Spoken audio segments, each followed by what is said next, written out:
بسم الله الرحمن الرحیم. السلام علیکم ورحمت الله وبرکاتو. لومړی ټولو هغه څخه زړه له تله مننه کوم چې زموږ چینل تعقیبوي او سبسکرایب کړی دی.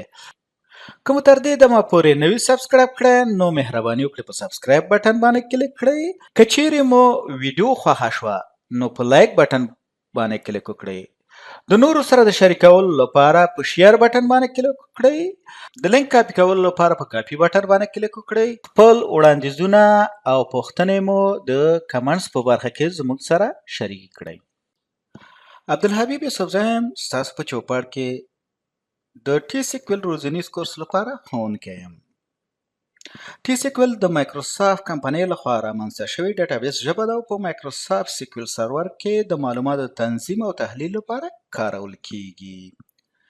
زه د مایکروسافټ لخوا تایید شوی ډیټابیس ډیولپر، ډیټابیس اډمنسټریټور، مایکروسافټ ایکسل آفیس سپیشلیست او مایکروسافټ ورد آفیس سپیشلیست یم. د کمپیا څخه مې هم دوه سرټیفیکیټونه ترلاسه کړي دي چې ITF سرټیفاید، A پلس سرټیفاید. د ډیټابیس جوړولو او مدیریت په برخه کې، د معلومات تنظیم په برخه کې او د معلوماتو د کیفیت او کمیت کنټرول په برخه کې د بیلابیلو نړیوالو موسسو سره تقریبا 20 کاله کاري تجربه لرم. په پښتو ژبه د ټي سیکویل پرمختللی او مسلکي روزنیز کورس د ډیټابیس نورمال کولو د پروسې پیژندنه یا ډیټابیس نارملایزیشن. راځو په خپله نورمال کول یا د ډیټابیس بڼه برابرول یا نارملایزیشن په خپله چی ته وایي. نورمال کول په ډیټابیس کې په مؤثر او تخنیکي توګه د معلوماتو زیرمه کولو او تنظیم کولو پروسه ده چې په دې پروسه کې د ډیټابیس لپاره ټیبلونه یا برېښنایي جدولونه جوړیږي ترڅو معلومات په خپل اړوند ټیبل کې زیرمه یا ذخیره شي. د ټیبلونو ترمنځ اړیکې ریلیشنشیپ رامنځته کیږي.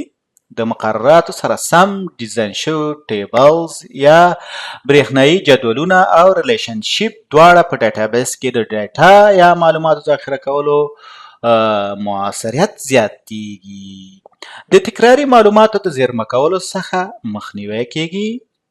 د معلوماتو بشپړتیا او توزیع توازن برابروي. د ډیټابیس د حجم د بې ځایه لویېدو څخه مخنیوی کوي او د ډیټابیس په بیلابیلو فعالیتونو او عملیاتو کې په مؤثره توګه چټکتیا رامنځته کوي. د ډیټابیس د جوړولو څخه د مخه باید د نورمال کولو پروسه یا ډیټابیس نارملایزیشن په یو ډیټابیس باندې پلی شي ترڅو یوه اداره د عملي کولو په وخت کې د ستونزو سره مخ نشي. راځو ډیټابیس نارملایزیشن ته زه به تاسو ته په لنډ ټکو کې دا تشریح کوم. ډیټابیس نارملایزیشن هغه پروسه ده چې تاسو کله ډیټابیس جوړوي نو دا باید امپلیمنٹ کړئ یا پلی کړئ. په دې کې مثال تاسو هر د دې لپاره ډیټا ټایپ د هر ډیټا لپاره یا د هر ګروپ لپاره جدا جدا ټیبلونه جوړوي. مثال ټیبلونه پکې جوړیږي د هر کم یو ماستر ټیبل دی، کم یو چایلډ دی، پرایمري کې، فارن کې، کمپوزیټ کې، د فیلډ ډیټا ټایپ، دا ټول شیونه په دې پروسه کې ټول ترسره کیږي. دا پروسه چې ده د مثال دوپلیکیټ یا تکراری ډیټا څخه مخنیوی کوي. مثال د هر ډیټا ګروپ لپاره چې کوي دا ټیبل جوړوي یا برېښنایي جدول جوړوي او د ډیټابیس د سایز څخه یعنی د غټېدو د سایز څخه مخنیوی کوي چې مثال د دې ډیټابیس سایز غټ نشي. راځو دویم سلاید ته چې د ډیټابیس د نورمال کولو بڼې یا نارمل فارمونه. د ډیټابیس د نورمال کولو په پروسه کې لاندې بڼې یا فارمونه موجود دي چې د دې څخه زه یوازې په دې روزنیز کورس کې په دریو باندې بحث کوم. راځو ډیټابیس نارملایزیشن فارم، فرست نارمل فارم، سیکنډ نارمل فارم، تھرد نارمل فارم. موږ په دې کورس کې یا په دې روزنیز پروګرام کې د په دې درې فارمونو باندې دغه کوو، بحث کوو او دا کله چې تاسو دا درې فارمونه په یو ډیټابیس باندې امپلیمنٹ کوئ یا پلی کوئ نو ستاسو ډیټابیس به نارملایز وي. بایسکوټ نارمل فارم، فورت نارمل فارم، فیفت نارمل فارم، سکس نارمل فارم. په دې باندې بحث نه کوو. راځو ګورو چې مثال د دې هر یو ساحه کله چې موږ فرست نارمل فارم یا لومړنۍ بڼه یا فارم په یو ډیټابیس باندې پلی کو، نو دا ډیره پراخه ساحه د دې لومړني فارم چې مثال تاسو ډیره پراخه ساحه را نیسئ پکې. دوهم نارمل فارم د مثال د اول نارمل فارم پکې شامل دی، بیا دوهم څه چې تاسو اول نارمل فارم کړي په دوهم نارمل فارم کې هغه شامل دي، خو د اول نارمل فارم په نسبت د دې د امپلیمنټیشن یا د کار ساحه کمه ده، یعنی په زر تاسو کولی شئ. کله چې مثال ترد نارمل فارم دریم نارمل فارم ته راشئ، د دې کې اول دویم نارمل فارم په دې دریم نارمل فارم کې شامل دي، نو د دې د کار ساحه چې ده د دویم په نسبت کمه ده. راځو دریم بایسکوټ نارمل فارم، دا چې د مثال په دې کې مثال دا درې شامل دي، خو یو څه اندازه د کار ساحه کمه ده. څلورم پنځم په دې نارمل فارمونو کې د دې اندازه چې ده کمه ده. په دې کې هر یو دپاره جدا ټیبلونه جوړیږي او دا ټیبلونو کې ډاټا سټوریږي او د دې دپاره کانسټرنټ یا بعضې قواعد دي چې دا باید په دې کې امپلیمنټ شي یا پلي شي. د یو ډیټابیس ډیزاینر یا جوړونکي لپاره د دې اصطلاحاتو بنسټیزه پوهه ګټوره ده. کله چې د ډیټابیس اړوند بحث کوي، کله چې دا شیونه باید تاسو زده کوئ چې مثال دا درې نارمل فارم چې تاسو په انټرویو کې هم د همدې پوښتنه کوي، کله چې تاسو څخه څوک امتحان اخلي د ډیټابیس ډیولپر دپاره یا اسسټانټ دپاره یا ډیزاینر دپاره یا اډمنسټریټور کې دومره کیدای شي دا پوښتنه ونه کړي، خو ډیزاینر او اسسټانټ لپاره تاسو څخه دا پوښتنه کیږي چې مثال دا درې نارمل فارم باندې باید تاسو پوهئ او د دې ترمنځ باندې فرق پوهئ، د هر یو د کاري ساحه باندې پوه یاست. راځو د نورمال فارمونو ډولونه. ټایپ اف نارمل فارم.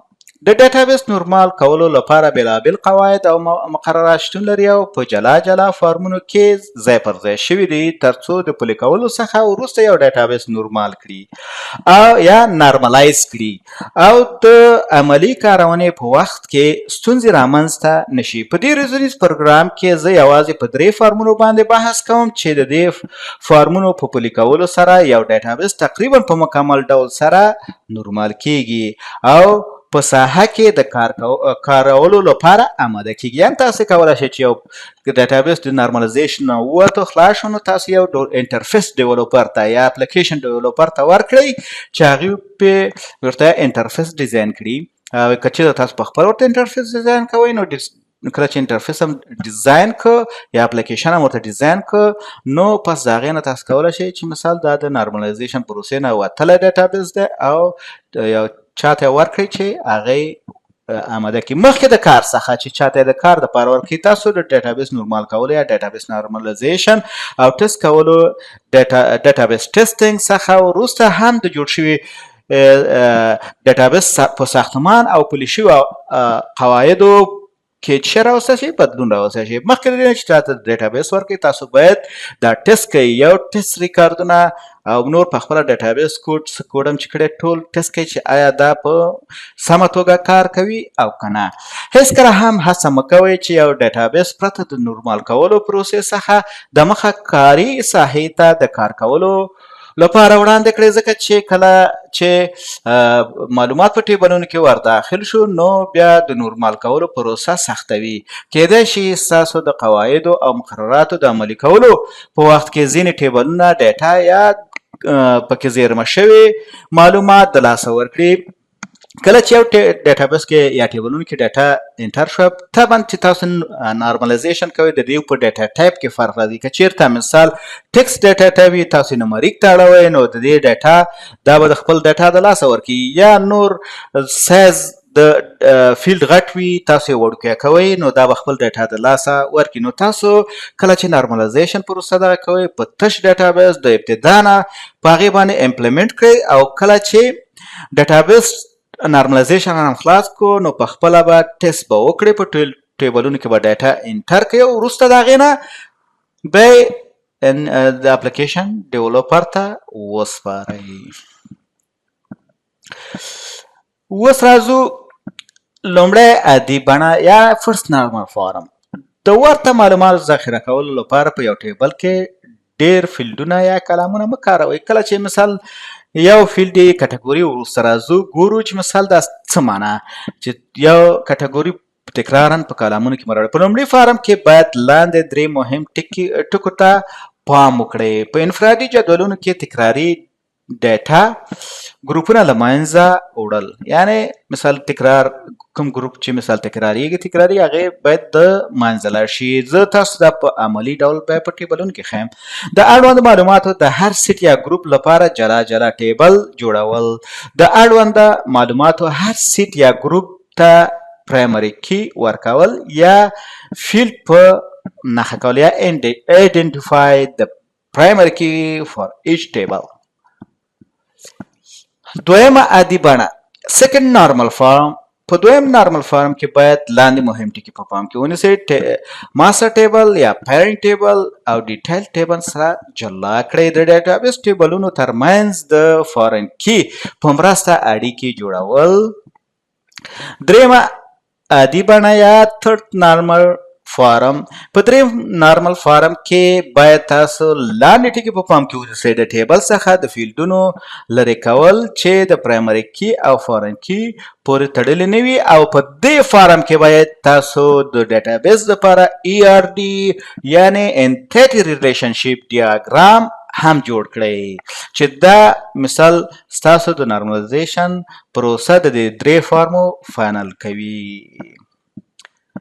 راځو دلته ګورو نارملایز ټیبل څنګه دغه ټیبلونه موږ نارملایز کوو. که دلته تاسو وګورئ سټوډنټ مثال لیکلی دی چې جان سمیت لکه دغه کورس د کلاس ګوره درې کلاسه داسې کالمونه هلته اول فارم کې تاسو ته ویل چې دا د دې نه باید د دې سبجیکټ نه مثال کلاس 1 2 3 د دې نه باید مخنیوی وشي یا دا په دې شکل باندې وي. که دلته ګورئ جان سمیت د کورس بیا تکرار شوی، فیس بیا تکرار شوی، مثال د دې د چې د خاطره د دې دوه مضامینو د خاطره. دلته که وګورئ درې ځل تکرار شوي دي د چې نه د دې درې مضامینو د خاطره.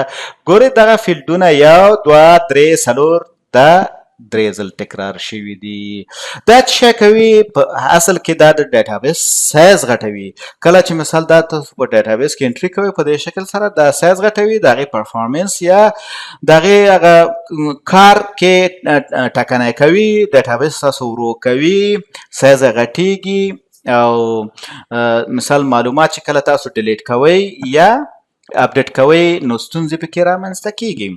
اوس راځو دغه ډیټابیس موږ څنګه نارملایز کوو یا دا ټیبل په دې شکل سره موږ دې ته ټیبولر ټیبل وایي یا په اکسل کې دا جوړ شوی ټیبل نه دی چې مثال تاسو ته یو نمونې په شکل باندې دلته ما راوستي دي.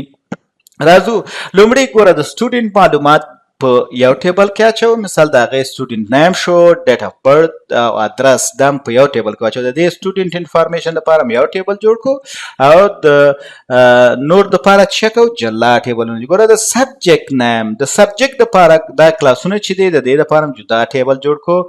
راځو دلته ګورو چې د کورس دپاره د کورس ګوره د هغې دپاره جدا ټیبل جوړ کړو. ګوره سبجیکټ آی ډي دا ماستر چې د پرایمري کی یعنی په دې باندې پرایمري کی ان کیږي او دا چې دی کورس آی ډي دا چې دی پرایمري کی دا د نوم دی د کورس.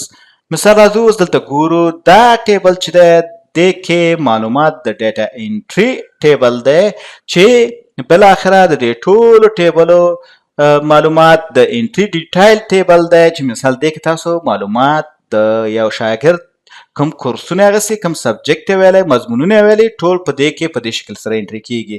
که راشو دلته وګورو چې سټوډنټ نیم ګوره دلته یو د سټوډنټ نیم دلته چې جان سمیت که جان سمیت ولیکو څومره ځای به ونیسي؟ ډېر ځای نیسي که نه. څو کرکټره دي ویې شمارئ. ګوره یو دوه درې څلور سپیس پنځه شپږ اووه اته نهه لس کرکټره. د لسو په ځای ګوره دا یو ولیکل شو.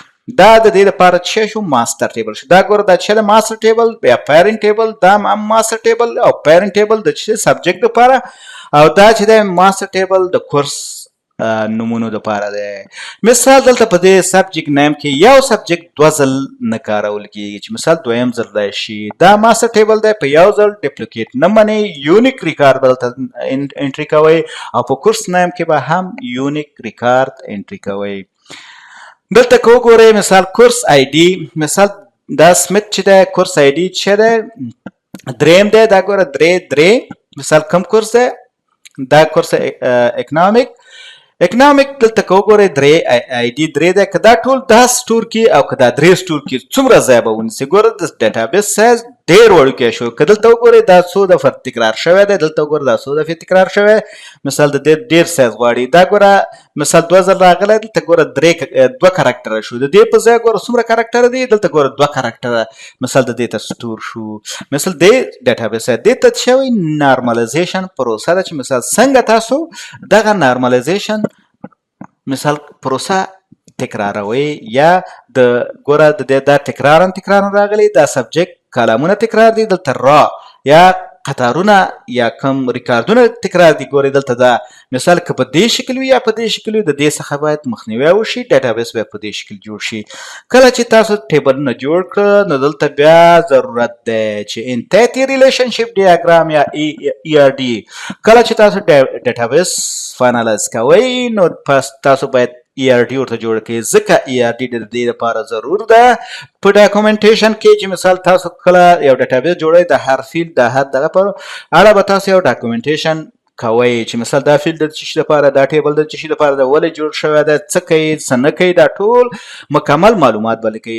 د هغې نه وروسته چې ټول خلاصیږي، یو ډیټابیس خلاصیږي، تاسو باید د هغې ای آر ډي برابره کړئ یا ای آر ډي جوړه کړئ.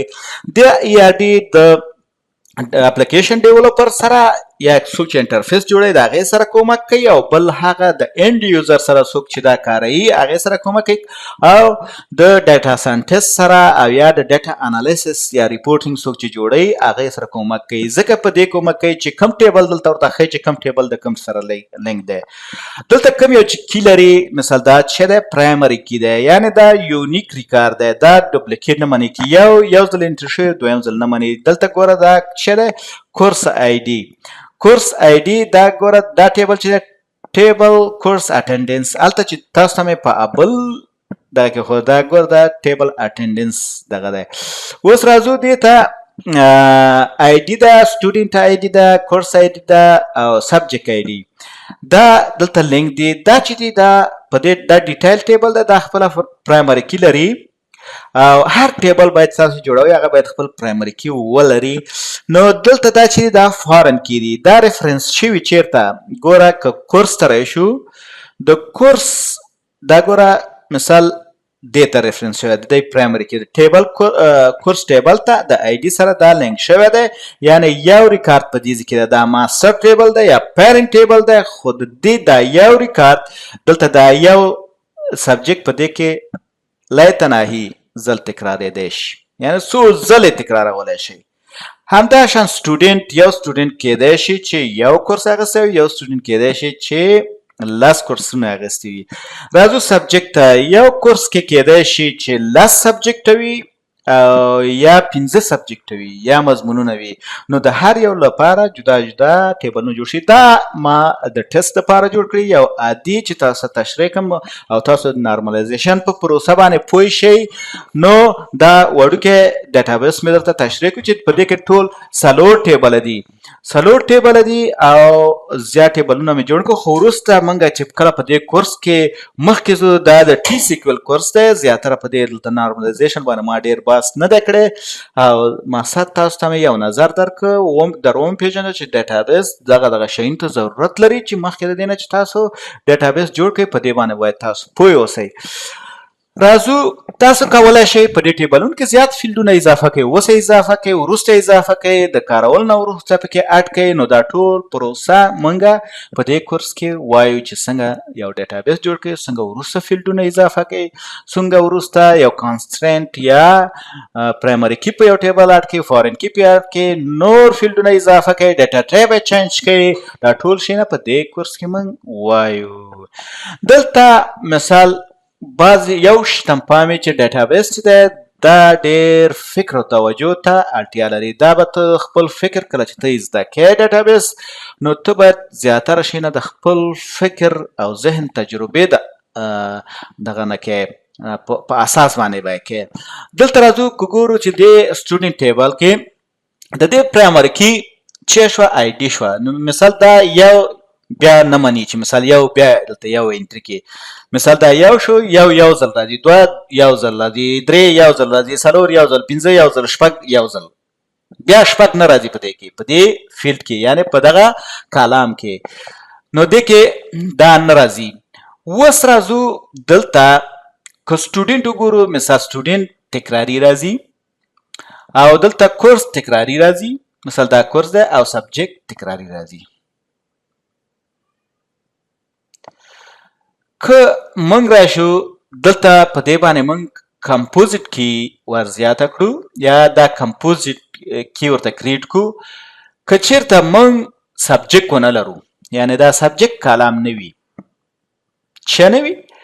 سبجیکټ کالم نه وي، نو موږ دغه دوه فیلډ ته چې ورکو په دې دواړو فیلډ باندې یونیک کې اضافه کوو او دې ته چې وایي کمپوزیټ کی وایي. که سبجیکټ نه وي نو په سبجیکټ نه وي په دې صورت کې به چې کې دلته به راځي ورته به دغه کې چې آی ډي مثال سټوډنټ آی ډي او کورس آی ډي باید څه وي؟ کمپوزیټ وي، یعنی دا دوه ځل رانشي سټوډنټ آی ډي او کورس آی ډي. یو کورس یو شاګرد باید دوه ځل وانخلي، یعنی دوه ځل د هغې انټري ونشي، د ډپلیکیشن نه باید مخنیوی وشي. دا د نارمالایزیشن پروسه ده چې مثال دې تاسو ته تشریح کوم، باید د دې نه څه وشي؟ مخنیوی وشي. که چیرې د سبجیکټ کالم وږي په ټیبل کې نو بیا دلته مانه یو پاتې دی چې مثال دا کورس آی ډي باید په دې کې وي، دې درې واړو ته به یو کمپوزیټ کې جوړوئ، سټوډنټ، کورس آی ډي او سبجیکټ آی ډي، دې دپاره به څه کوئ؟ کمپوزیټ کې جوړوئ. دلته مانه یو فیلډ پاتې دی چې شي د سټوډنټ، په سټوډنټ بل ته ورسره درې واړه کالم نه به څه کمپوزیټ، ځکه که چیرې مثال دا کالم مثال دا څه باید یو شی نه وي، سټوډنټ آی ډي، کورس آی ډي، سبجیکټ آی ډي، دا باید سره یو شی نه وي، ځکه یو سبجیکټ باید تکراري د یو کورس لپاره رانشي، د دې کورس لپاره تکراري باید رانشي. دا کورس ده اول سبجیکټ، دا بیا دویم ځل دلته رانشي چې دلته بیا اول سبجیکټ وي، ځکه دا ډپلیکیشن ده، دا ډیټا ریډنډنسي ده، د دې څخه باید څه وشي؟ مخنیوی شي. په دې کورس کې کله چې تاسو دا کورس زما سره تعقیبوئ نو انشاءالله چې تاسو د ډیټابیس ډیولپمنټ یا د ډیټابیس ډیزاین باندې هم پوه شئ او د T-SQL یا ټرانزاکټ سیکویل کارولو باندې به هم پوه شئ. مننه چې تر دې دمه زما سره وئ. که مو ویډیو خوښه شوه نو خامخا یې لایک کړئ، خپل وړاندیزونه او تبصرې زموږ سره د کمنټ په برخه کې حتمي شریک کړئ ترڅو دا پروګرام لا پسې ښه شي. دا ویډیو د نورو سره هم شریکه کړئ چې ترڅو هغوی هم ترېنه ګټه پورته کړي.